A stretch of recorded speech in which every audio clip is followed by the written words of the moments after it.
Ouais, bah ça y est, on est au mois de juin. Le temps passe vraiment très vite. On est parti au mois de septembre et on commence à arriver tranquillement sur le bouclage de cette première année de navigation. Et le mois de juin ici, ça correspond aussi au début de la période cyclonique. Aujourd'hui, dans cette vidéo, je voulais partager avec vous à propos de cette période cyclonique qui s'annonce et la manière dont nous, sur Ikigai, on va la gérer. Dans cette vidéo, on va parler de programmes de navigation, de routes de navigation. On va parler de période cyclonique, on va parler de cyclone et puis de stratégie individuelle. Voilà, comment chacun sur son bateau envisage de gérer cette période. Nous, on va vous partager les choix qu'on a fait sur Ikigai et les raisons de ces choix. Et en sachant que voilà, il y a différentes stratégies possibles.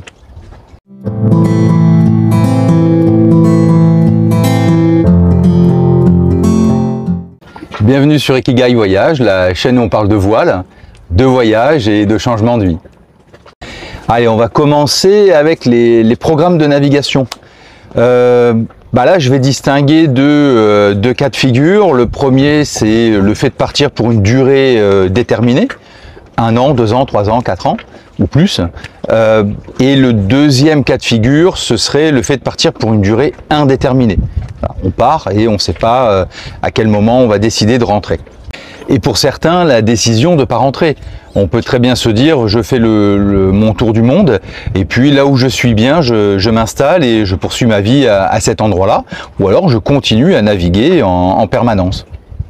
Lorsqu'on a zéro contrainte au niveau du temps, là on est dans la situation où on a le plus de latitude possible. On va partir sur la contrainte de temps d'1 an qui correspond en général à un tour de l'Atlantique. Départ soit de Méditerranée, soit de la côte atlantique, Bretagne, Golfe de Gascogne ou autre. En général, là, le départ va se faire autour du mois de septembre, surtout si on a des enfants, parce qu'on essaye de caler finalement l'année de navigation avec l'année scolaire, quitte à faire du CNED ou autre. Nous, c'est ce qu'on a fait. On a fait sur cette année-là, on a fait du CNED parce que sur le voyage, la première année du voyage, on savait qu'on avait les 2 filles, donc on s'est calé par rapport à ça. On remarque aussi que même si on n'a pas d'enfants, finalement, on part souvent en septembre. Parce que si on travaille, en tout cas, la société est quand même organisée autour de ce rythme-là, de ce rythme scolaire. Ensuite, lorsqu'on n'a pas la nécessité de travailler, lorsqu'on a la possibilité de ne pas travailler, on peut partir plus tôt dans la saison. Certains partent de Méditerranée, partent au mois d'avril, au mois de mai, ils se disent je vais faire la Méditerranée là tranquillement, et puis à partir du mois de septembre, je vais commencer à envisager la sortie de Méditerranée. Là, on a un peu de temps auparavant en fait. L'idée, ça va être de se débrouiller pour arriver mi-novembre, début décembre au Cap-Vert, pour ceux qui partent du Cap-Vert, pour prendre les alizés à ce moment-là pour la transat. Certains font le choix de partir directement des Canaries pour transater, mais je remarque quand même que beaucoup de personnes ont envie simplement d'aller découvrir le Cap-Vert et puis de s'avancer un petit peu, parce que la distance finalement entre le Cap-Vert et la Martinique par exemple va être plus courte que le fait de partir directement des Canaries.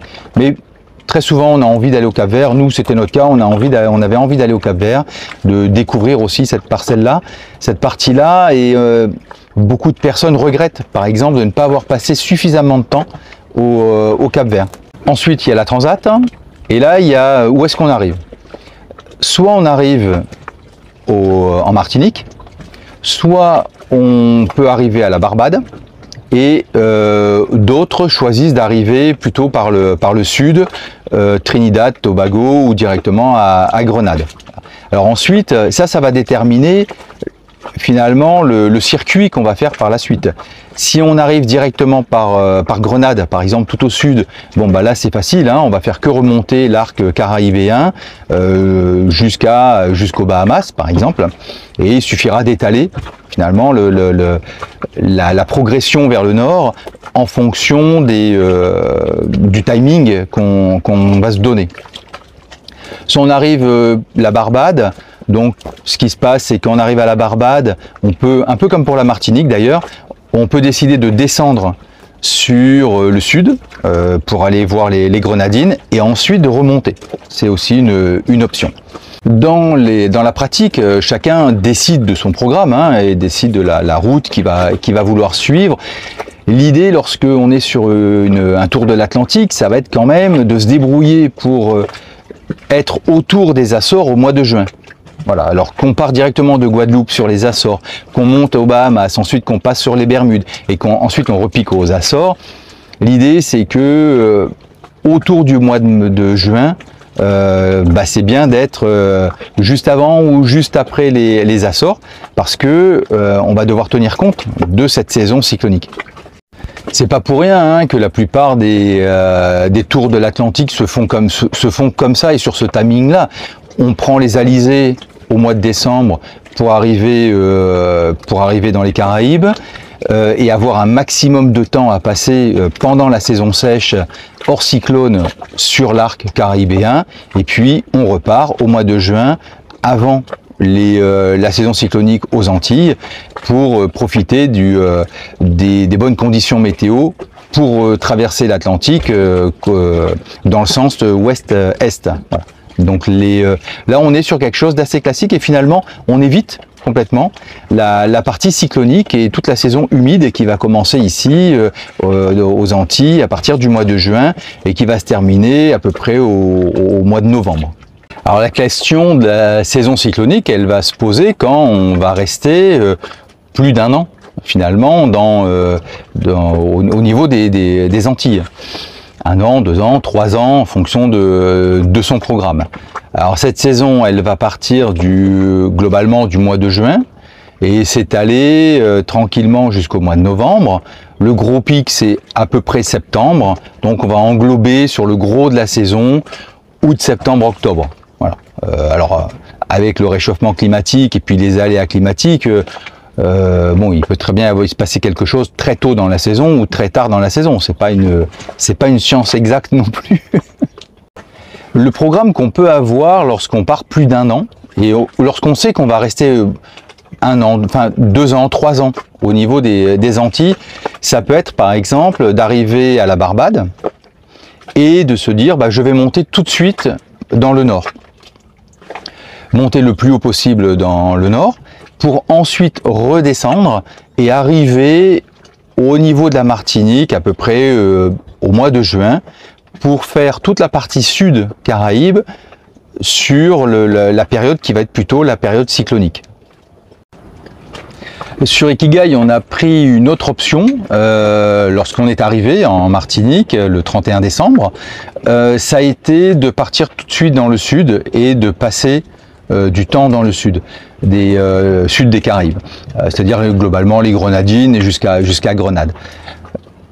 Alors, il y avait deux raisons à ça. La première, c'est que moi j'avais un impératif pro fin janvier en Martinique et j'avais besoin d'avoir une très bonne connexion et de ne pas avoir d'incertitude par rapport à la connexion internet. Donc on a passé déjà le mois de janvier en Martinique. Ensuite, la deuxième, ça a été par rapport aux 2 filles qui avaient leurs examens, le bac, le brevet en métropole. Et elles devaient rentrer, alors là on avait une sorte d'incertitude, peut-être fin avril ou début mai. Voilà. Et dans les faits, en fait, ça a été plutôt fin avril que début mai. Donc l'option qu'on a pris, ça a été de se dire, on prend le temps, on fait bien tout le sud Caraïbes et sur les autres années, on partira plutôt visiter le nord. Voilà.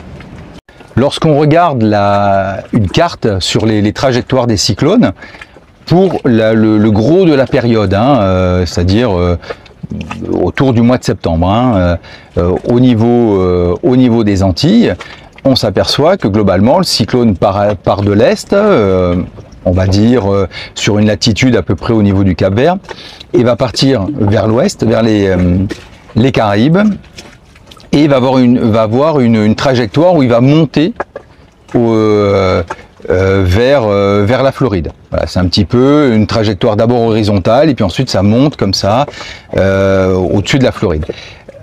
Finalement, une latitude qui est à peu près, c'est pas épargné parce qu'il y en a partout des cyclones, mais on voit bien qu'il y a une différence par exemple entre la Martinique qui est un peu plus épargnée que la Guadeloupe et puis le nord les îles au nord de la Guadeloupe. Un peu plus épargné, ça veut pas dire qu'il n'y a pas déjà qu'il n'y a pas de cyclone, hein, parce que c'est quand même dans la zone cyclonique, mais ça veut pas dire non plus qu'il n'y a pas de dépression tropicale ou de tempête tropicale.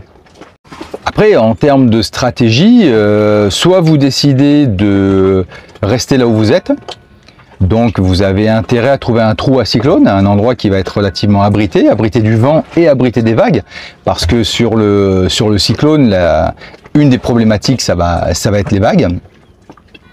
Soit vous décidez de vous stationner dans une zone qui, en termes de probabilité, va être un petit peu plus épargnée. Attention, je ne dis pas que va pas y en avoir, hein. Je dis que la probabilité est un petit peu moindre, typiquement à la Martinique, le sud de la Martinique. Soit vous décidez de descendre encore plus bas dans le sud, et plus vous descendez vers Grenade, et plus la probabilité de prendre un cyclone est diminuée, parce qu'ils en ont pris aussi. Donc, mais voilà, c'est la probabilité qui va descendre au fur et à mesure qu'on descend vers le sud. Si vous optez pour le fait de rester en Martinique, il y a, on va dire, deux possibilités. Vous trouvez un trou à cyclone et vous vous calez là et vous dites bon bah voilà, si ça passe et ça passe et moi je bouge pas. Ou alors vous décidez de surveiller la météo et puis si quelque chose s'approche et semble un petit peu on va dire inquiétant, bon bah c'est direction le sud. Voilà. L'autre option, et celle que nous on a choisi là sur Ikigai, c'est de partir directement sur le sud pendant les gros mois finalement, septembre-octobre ou fin août, septembre-octobre, pour absorber finalement cette saison-là. Un cyclone, c'est une énorme dépression en fait, hein. Une énorme dépression, ça veut dire qu'elle peut s'étaler entre 500 et 1000 km. Et il a besoin le cyclone pour se former, d'avoir une température d'eau, il va s'alimenter en fait de la chaleur de l'eau, une température d'eau qui va à partir de 26-27 degrés sur, dans mon souvenir, 40 mètres de profondeur. Voilà, il a besoin que l'eau soit suffisamment chaude pour pouvoir s'alimenter. Donc il va tourner comme toutes les dépressions en sens inverse des aiguilles d'une montre. Et il va aussi se déplacer. Il va se déplacer latéralement, on va dire, est-ouest, puis ensuite remonter vers le nord. Et sa vitesse de déplacement est entre 10 et 15 nœuds. L'échelle qui permet de catégoriser les cyclones, c'est l'échelle de Saphir et Simpson. Donc on va avoir des dépressions tropicales, on va avoir des tempêtes tropicales, et puis ensuite commencent les cyclones catégorie 1, 2, 3, 4, 5. Catégorie 1, on va se retrouver avec un cyclone. Alors, tout ce qui est dépression tropicale et tempête tropicale va générer du vent, mais dans l'échelle de Saphir et Simpson, ne va pas générer de houle. Alors je dis pas qu'il n'y a pas de houle, hein. Je dis que en tout cas la houle n'est pas codifiée dans cette échelle. Pour une dépression tropicale, on a des vents qui sont de 0 à 34 nœuds, et puis pour une tempête tropicale, on a des vents qui vont de 35 à 63 nœuds. Donc déjà on est ça souffle, hein, à ce niveau-là. Bon, je voulais pas vous faire toute l'échelle, cyclone catégorie 1, 2, 3, 4, 5. Bon, finalement, comme il y en a que 5, je vais quand même vous les donner par acquis de conscience et puis pour info. Donc le catégorie 1, alors par contre là, il faut que je regarde mes notes.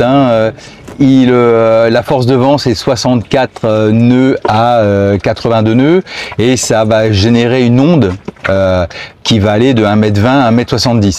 Voilà, le catégorie 2, il va de 85 à 95 nœuds et son onde, elle est de 1,80 m à 2,60 m. Le 3, 96, 113 nœuds avec une onde de 2,70 m à 3,70 m. Et le 4, 114, 135 nœuds de vent et une onde de 3,80 m à 5,60 m. Et le catégorie 5, il a des vents supérieurs à 135 nœuds avec une onde qui va aller au-dessus de 5,60 m. Voilà, donc vaut mieux pas se retrouver sur le passage d'un catégorie 5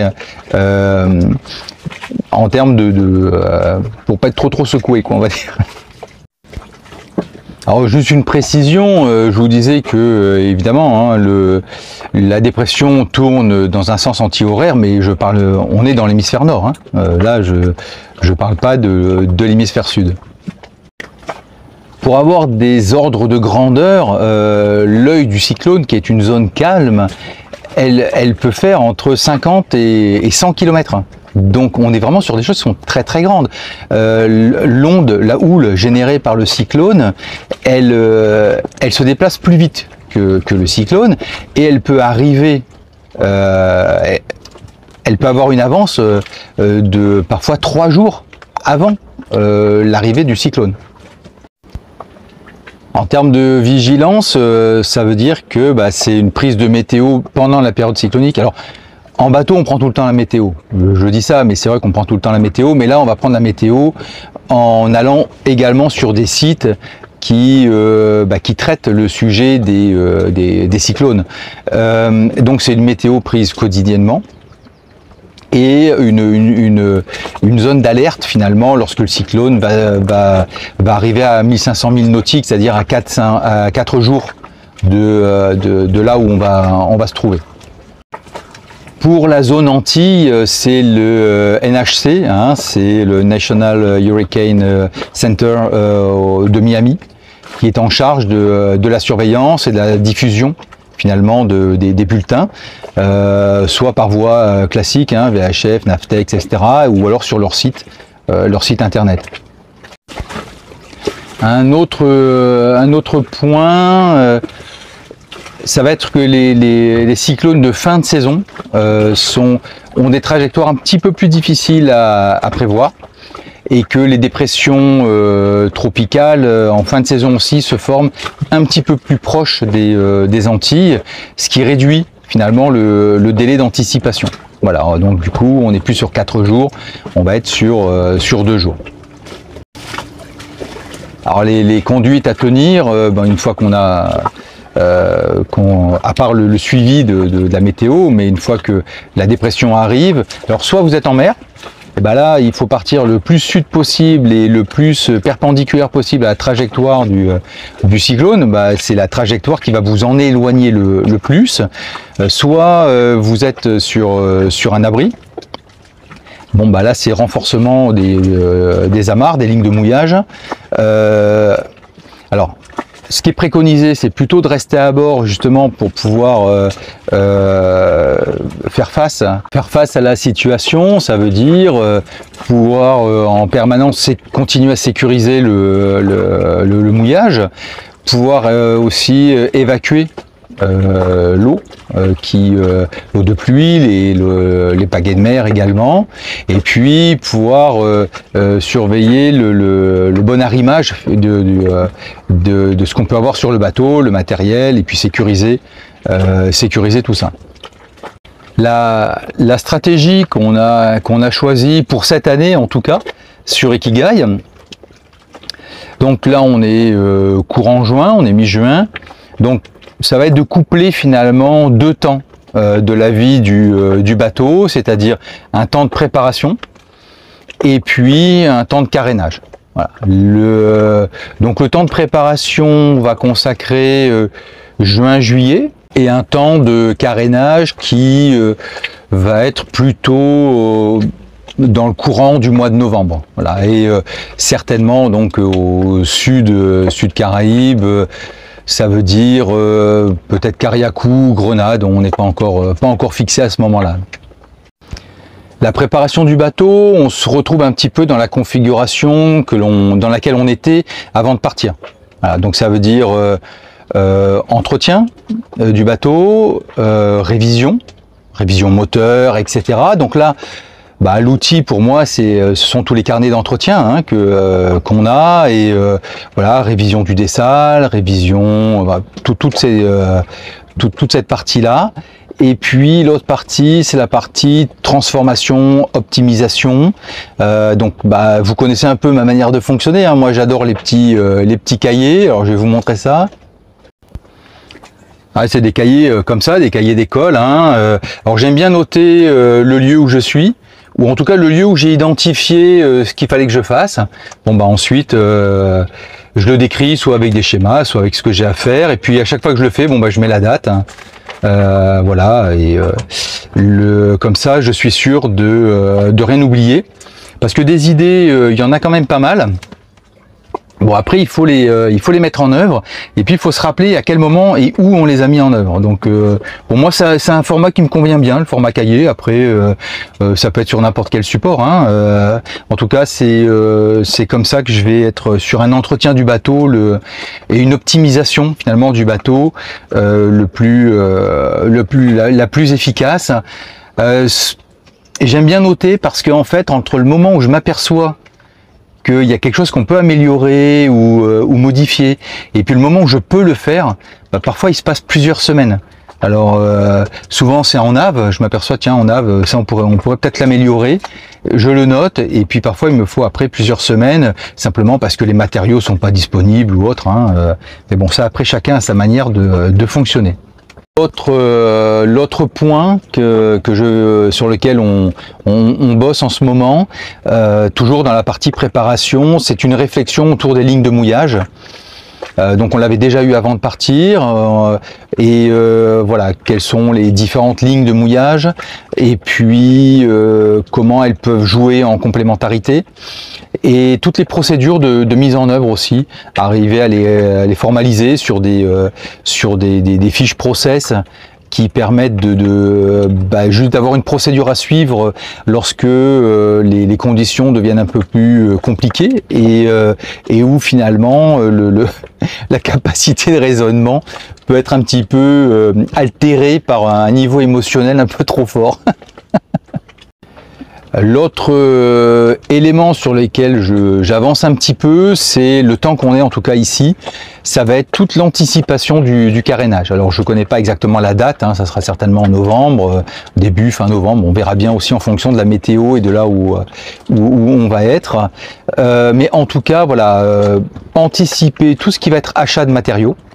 Et puis de matériel, même si on a déjà pas mal de choses sur le bateau, mais bon, et travailler aussi sur la planification du carénage, c'est-à-dire identifier tous les postes, tout ce qu'on a envie de faire sur ce carénage là, de quoi on va avoir besoin, dans quel ordre on va le faire.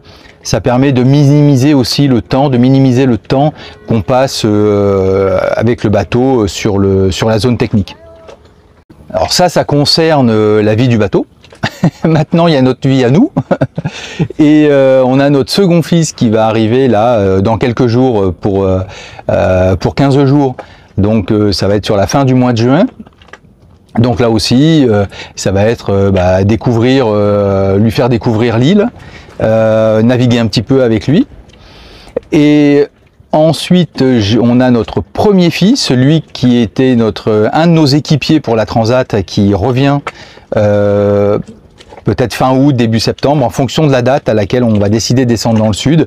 Comme ça, du coup, ça fait un équipier de plus pour descendre. Et puis on avait aussi envie de leur faire partager ce qu'avaient vécu les filles. Alors pour le second, c'est pas trop possible parce que lui, il a des contraintes professionnelles qui l'en empêchent. Mais pour le premier, il a une disponibilité qui va lui permettre aussi de découvrir les grenadines un petit peu comme on a pu le faire avec les filles. Et du coup, ça c'est voilà, on est très content de pouvoir accueillir les deux garçons là à des moments différents et sur des temps et des activités différentes pour l'un et pour l'autre. L'objectif de cette vidéo, c'était de partager avec vous des éléments par rapport à cette saison cyclonique, par rapport en fonction des différents programmes de navigation qu'on peut avoir, quelques éléments aussi par rapport au cyclone et puis la manière dont nous on va la gérer cette année. Voilà, on est loin d'avoir fait le tour de l'ensemble du sujet. Le sujet des cyclones, il y a des personnes dont c'est le métier et qui se consacrent qu'à ça. Donc c'est un sujet qui est hyper vaste. Des expériences, il y en a beaucoup, variées, parfois contradictoires. Donc voilà, pour nous, l'objectif c'est vraiment de faire cette première approche. Certainement qu'il y aura d'autres vidéos sur le sujet.